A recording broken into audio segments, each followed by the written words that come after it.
Stella Todorovic's in Lake Conjola, one of the hardest hit towns. She filed this report.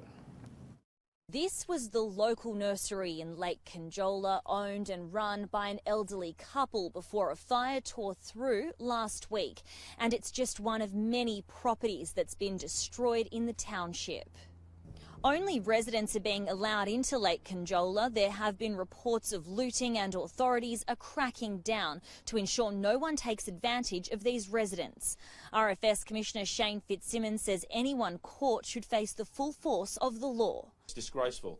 It's disgusting. How can such low life occur when we've got people suffering with such despair and grief? When people are at their lowest, unfortunately we're seeing some of the lowest in our society trying to take advantage of that. Sky News gained access to the first kilometre stretch of the main road into Lake Conjola, witnessing devastating scenes, home upon home lost, the street completely destroyed. One resident whose home was spared says her neighbours are suffering. There's a lot of people a lot worse off.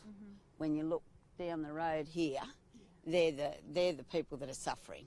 So us lot that have got no power, you see nothing but burnt out moonscape. I've never been to the moon, but it's just barren. It's heartbreaking.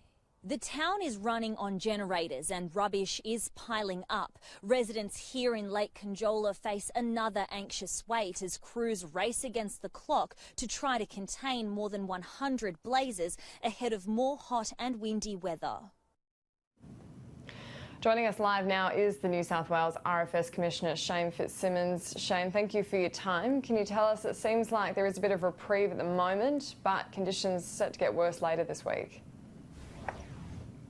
Yes, good morning, Annalise. That's 100% correct. We've got this reprieve in at the moment, a bit of moisture around even, there's some shower activity and even some localised rainfall that's been falling across different parts of the state and different parts of different fire grounds. And that's had mixed results in terms of our capacity to implement firefighting strategies. So we've got earth-moving machinery in, we're creating breaks, we're accessing fire trails and fire access points. We're also trying to do a lot of back-burning work as well as direct firefighting with some mop-up and patrol work. So depending on the level of rain, that's either stopped or impeded some of the burning. It's made some of the trails a little bit slippery. So certainly the conditions are more mild. All of our fires are down at the advice level, which is a good thing. They're not posing any threat to anybody. But we are mindful that given how dry the landscape is and the drought effect on the landscape, as we see this hot weather dominate into, again on Friday, into parts of New South Wales, we're going to see temperatures back into the high 30s, low 40s, and that westerly wind is going to come through and dry things out very, very quickly. And we've still got a lot of active fire edge, particularly down in the south, less so up in the north, but certainly down in the south, which presents a real challenge as we head into another hot, dry, windy day. So what kind of work's being done now at these few days' relief, and how has the Army been helping with these new resources? So yeah, there's, as I say, a lot of consolidation work, containment line establishment, delivering with some backburning. So different fires. Some areas haven't got any rain, so the backburning's going along quite well. Other areas, the backburning slowed down a bit.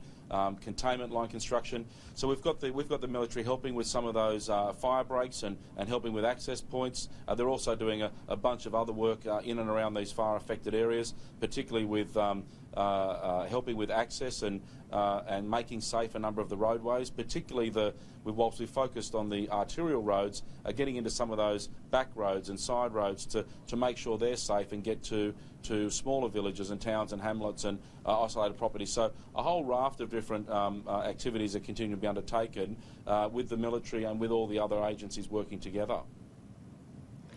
Now, you've been quite vocal this morning about this claim from quite a few people. Barnaby Joyce has helped fuel it along, saying that there haven't been enough hazard reduction burns leading up to this bushfire season, blaming the Greens conservationists, saying that they haven't been allowed to go in and do those hazard reduction burns.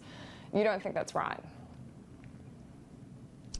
No, that's not what. So we haven't got 100% of our burning program done this year. That's correct. So the windows of opportunity in so much of the area, it was too dry and too dangerous. And let's not forget the fact that through June, July, August, September, we were averaging over 1,000 fires per month in New South Wales. Whilst that might have been normally our winter period and our time to do hazard reduction burning, in this drought-driven set of circumstances, it was fire season time. We were seeing homes impacted, properties destroyed, those sorts of things in winter and spring. So yes, we've had some real challenges with weather. So we didn't get as much done as we might like. But the reality is, what I was trying to say this morning is, the hazard reduction discussion is a very complex and can be a very emotive discussion. And whilst it's an absolute critical tool, you're not going to get me arguing the value of hazard reduction. I'm the first to say we need to do more, we need to do lots of it. But in the same context, it's not the panacea. And this fire season, particularly given the severity of fire behaviour, the severity of the drought situation driving up fire danger ratings, fires are not stopping in hazard-reduced areas, particularly those that are, say, 2 years or more old in terms of hazard reduction. Now, the only ones that we've been able to see some success with is stuff that's been done, say, in the last 12 months. What I would also say is we need to reflect only a few months ago when we were trying to do burning, and we'll try and do hazard reduction burning 12 months of the year if the conditions are favourable, but only a couple of months ago we were absolutely hammered and criticised as an agency because we were doing prescribed burning, and that was resulting in smoke impacting in populated areas, and particularly in places like Sydney. And we ended up with some very serious smoke inundation and consequential health risks. So we've got to get the balance right, and as a society and as a community, hazard reduction is not the panacea. Burning is not the only form of hazard reduction. Lots of mechanical works and other activities can be undertaken. So I think a sensible discussion, a factual discussion to look at what we should be doing, how much should we be doing, where we should be doing it, is always a healthy debate. Absolutely. And would you welcome a Royal Commission as a way to have that debate?